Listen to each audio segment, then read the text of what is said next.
خۆشنبیرانی شاری هەولێر لێرە کۆبووینەوە بۆ چەند بابەتێکی گرنگ کە ئێستاکە لە ڕۆژەفدایە. یەک لەوانە بابەتی داگیرکاریەکانی و هێرشەکەی ڕژێمی داگیرکەری تورکە لەسەر هەرێمی کوردستان. ئێمە هاتووین ئەم جۆرە هێرشانە ئیدانە دەکەین و سەرکۆنەی دەکەین و هیوادارین خەڵکی هەرێمی کوردستان هەموو پشتگیری لە ئەو بەرەنگاریە و خۆڕاگیریە بکرێتن کە ئێستاکە لە دژی ئەو داگیرکاریە دەکرێتە چونکە ئەو داگیرکاریە هەموومان دەزانین پێشێلکردنی سەروەری خاچی هەرێمی کوردستانە کە کیانێکی دانراوە، هەروەها پێشێلکردنی سەروەری خاچی عێراقە. بێزگە لەوەی پێشێلکاریەکی زەقی مافی مرۆڤیشە، هەروەها چونکە لەو شەڕانەدا هەموو خەڵکی مەدەنی و باز و ڕز و باخ و گوندەکانی خەڵکی ئێمە دەکرێتە ئامانج. لەبەر ئەوە بە توندی ئیدانەی ئەو هێرشە دەکەین و هیوادارین حکوومەتی هەرێم و هەروەها حکوومەتی عێراق لەسەر ئەم پێشێلکاریانە بێنە جواب و هەروەها داوا لە وڵاتانی ئەوروپی و ئەمریکی و هەروە نەتەوەیەکگرتووەکان دەکەین کە لەسەر ئەم داگیرکاریە بە توندی بێنە دەنگ و ڕێی پێ بگرن. بابەتێکی دیکە گرنگ لە ئەویش لە ڕۆژەفدا لە هەمان کات لەگەڵ ئەو داگیرکاریانە ئەویش ئەمڕۆ دەستپێکردنی دادگاییکردنی سەرکردەکانی پارتی هەدەبە لە باکووری کوردستان، ئەویش بە تۆمەتی پشتیوانیکردن لە دۆزی کوبانی و لە خۆڕاگیری کوبانی. هەمومان دەزانین کوبانی بوو بە ڕەمزی خۆڕاگیری و بەرخودان،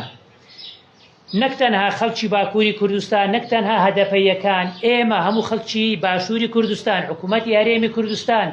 تەنانەت هێزی پێشمەرگەی نارد بۆ پشتیوانیکردنی ئەو خۆڕاگیریەی کە شەڕبانانی کورد لە کۆبانی نواندیان، هەروەها نەک تەنها گەلی کورد، گەلانی دۆست، هەروەها هاوپەیمانی نێودەوڵەتی بە هەموو هێزیەوە پشتیوانی لە دۆزی کوبانی کرد. لەبەر ئەوە ئەو دۆزە دۆزێکی سیاسیە، دۆزێکی حقوقی نییە. لەبەر ئەوە ئێمە هاتوین بە وەکو خەڵکی باشوور، وەکو گەلی ئێمە پشتیوانی لەو دۆزە دەکەین و پشتیوانی لەو جیراوانە دەکەین و پێیان دەڵێن ئەو دادگاییکردنە دادگاییکردنی گەلی کووردە. ئەو هەروەها ئەو جۆرە دادگاییکردنە پشتیوانیە، خۆی لە خۆیدا پشتیوانیە لە داعش، هێزێک دەداتە هێزی تیرۆریستی داعش کە پێیان دەڵێتێن کە تۆش داعش وەکو داعش بە تەنیانی ئێمەش پشتیوانی دەکەین. لەبەرەوە پێویستە هەمومان لە پاڵپشتی خەڵکی خۆمان بکەین. ئەو 108 کەسە کە ئەمڕۆ دادگایی دەکەن بەشێکن لە جەستەی ئێمە، جەستەی ئێمەنا، ئەوانە بەشێکن لە لاشەی ئێمە، کەواتە ئێمەین دادگایی دەکرێت. هەروەها بابەتێکی دیکە پێویستە ئەویش ئەوەی پێ بکەین، ئاماژەی پێ بکەین کە ئەویش هاتوین بە هەمان شێوە ناڕەزایەتی خۆمان دەردەبڕین لەسەر ئەو بڕیارەی ئەمریکا و نوێکردنەوەی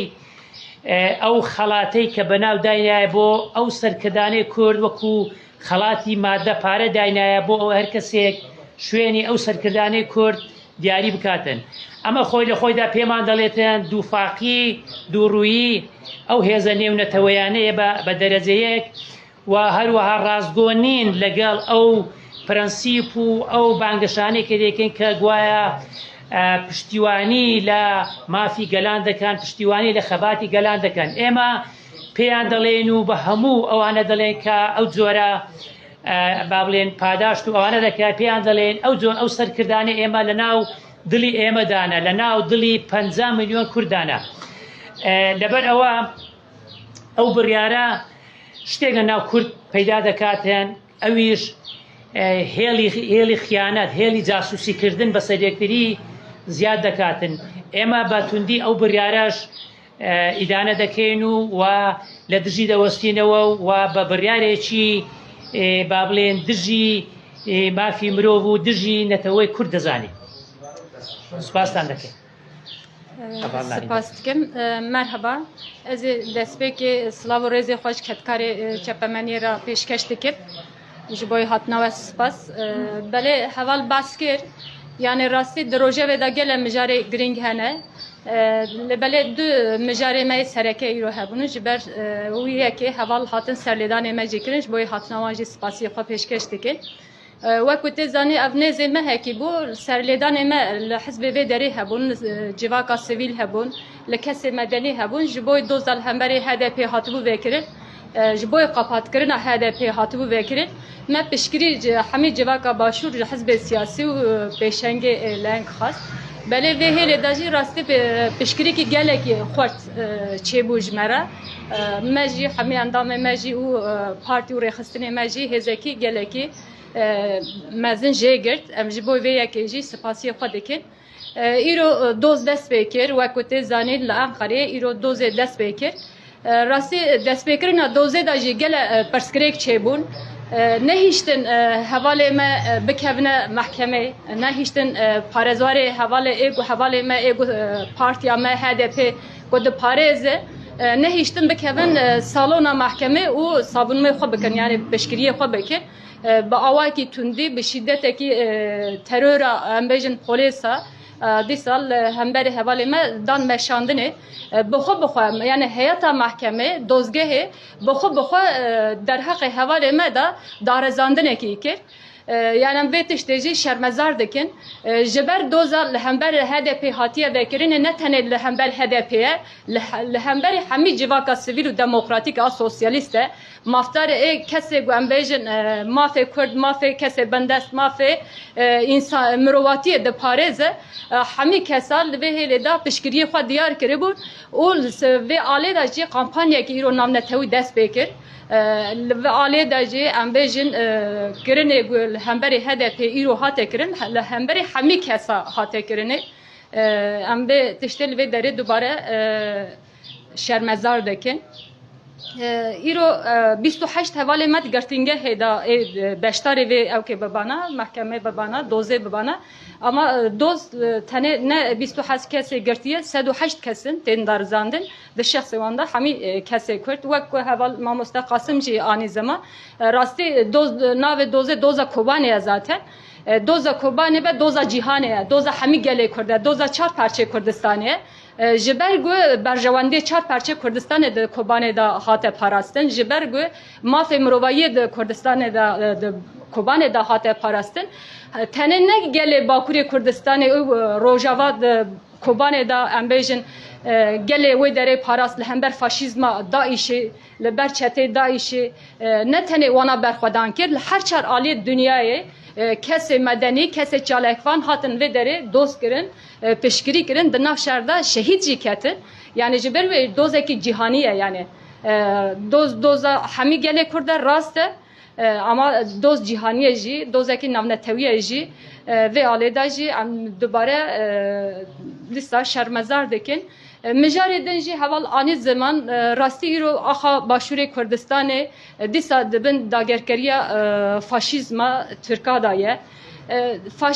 Faşîzma AKP MHP ne tenê çavê xwe berdaye axa Başûrê Kurdistanê rastî aynı mijar îro li Rojava jî dewam dike li ser axa Bakurê Kurdistan jî dewam dike. Heman demê Kurdek li ku derê dunyayê hebe êrişê dewleta Tirk li ser wan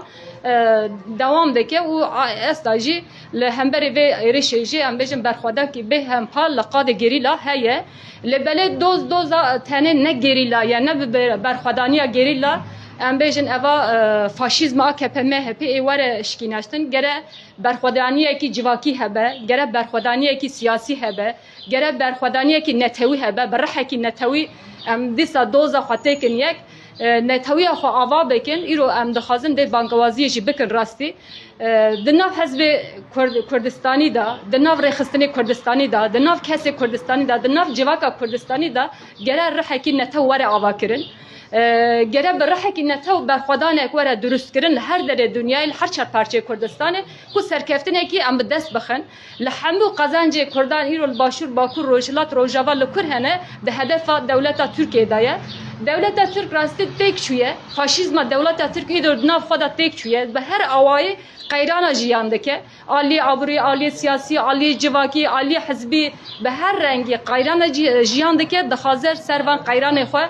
دیسا بلیدانا کردا وشیره بیوی رنگی به ایرش سر کردا قیران ناو خو وشیره و سر بگره ایدی نای و شرطن راستی یعنی ام بیژن تکشونه کی گله کی گوره هيا و سرکفتن جوان را نممکنه سرکفتن گله کرده سرکفتن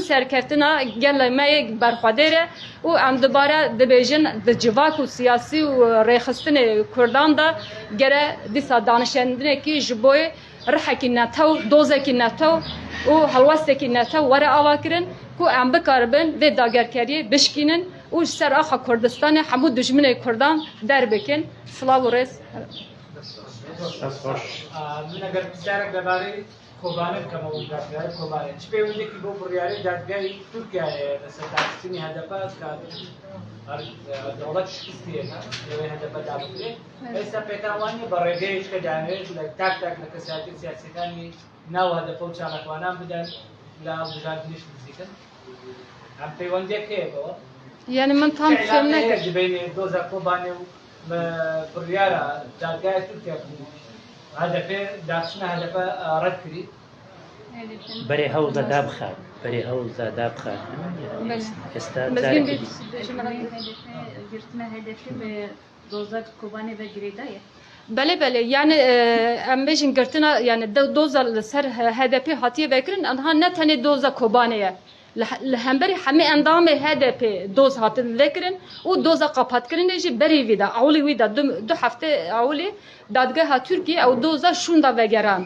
yani kabul nekir got keyması de ev keda hene de idanama ve da dosye da hene şunda vegeran got disa safi bikin jimara re bikin lebeli emji zanın mijar ne mijara hene keyması de dosye da bu mijara berxwadana kurda bu yani de nebroze da berxwadana gele bakur berxwadana gerilla berxwadana her çar parçe Kurdistan'ı kurda gul hemberi dagerkeriya devleta Türk helwast xwadani devleta Türk neçarma dosya xwe şunda kişan yani daxaziya wan ew hem kesancı siyasete qedexe bikin duri siyasete bikin kesek Kurd kesek Bakurê Kurdistanê li ser navê Kurda em bêjin tekoşîn dikin û mücadele dikin û siyasete dikin di meclisê da li her qada berxwedan dikin van kesa duri siyasete bikin yani qeder her qeywan da qedexe derkin dur bikin nexwet bikin دوزا سر کوبان جیل لقریمینالیزه کردن همه کردایه نه تنها کرد باکوری کردستان و هدف دوزا چون دوزا کوبان دوزا هر چهار پرچایه دوزا مرواتیه yani kriminalize کردن همه کرده هر چهار پرچه و مرواییه ام دکارن به رنگ بیشتر به ایرش دخازن لواز بکن نه هل بکن هل بجارتنه ام بیشتر دمکی کورت ترکیه ده هل بجارتنه کی چه به هدف اصل لواز به و نکار به بکن سیچی ما بکار به دیسا به هزه کی خورد بکن مجلس سناو کرده ام بیشتر سیاست کی به ماشینه ایرشی وانه هر دم بردوام جی به yani نه قدر ام نه بیشتر پشتیوان دوزانا ایرش ترکیه بقدر خلاص بوده تشکیو ساجینه چه وقتی گو برخودان هبه او دمجی ایرش دولت ترک لهمبری کرده هبه yani کارم میشه مصطفى زلال مقامدان و دمیر پرسون مبارو دوخی استای ایوا یا خود او مبارن که بشون رکان دیا پیوندی ہے با جنوساید ناساندنی آمریکا یا خود امریکا آگادار او بارو دوخی دا کاتەوە فەرمەتون هەواڵ دا سۆرانیش سڵاو ڕێز هاوڕێیان بە تاکید پەیوەندەکەی سەرۆکی ئەمریکای کە لەگەڵ ئۆردوغانی کرد لەگەڵ سەرۆک کۆماری ئۆردوغانی کرد لە خۆی داهاندانێک بوو هەر لە دوای پەیوەندە تەلەفۆنیەکە هێرشەکە دەستی پێکرد والێک دەدرێتەوە کە زۆر شتیان وعدیان بە تورکیای داوە و تورکیاش لە بەرامبەریدا ئێستا دێ ئێستا هاتم لە ڕادیۆی ڕوودا و باسی ئەوەی دەکرد کە هێزی دەرەچی بەشداری ئەو هێرشەش دەکات بێزگە لە هێرشی هێزی سوپای تورکیا هێزی دەرەچیش کاوانەی متحالفن لەگەر دەوڵەتی تورک ئەمانە هەمووی پەیوەندی هەیە مەسەلەن ئازرەکان ئازەربێجان میسالە نازانم تهدیدی ناوەکەی نەکرد بەڵام ئەوە خۆی لە خۆیدا نیشانەی ئەوەیە کە ڕێگا سرای سەوز درایتە دەوڵەتی تورک بۆ ئەوەی هەرش بکاتە سەر باشووری کوردستان و لە بەرامبەریشدا ئەوانیش کۆمەڵێک شتیان کرد کە داخوازی ئەوەی دەکەن کە هەم ئەرمینیا ڕازی بکەن و هەم لۆبی ئەرمینیا لە ئەمریکای ڕازی بکەن و هەم بۆ وعدەکانی خۆیان لە ئەمریکای کە لە کاتی هەڵبژاردن سەرۆکی ئەمریکا وعدەکەی دابوو.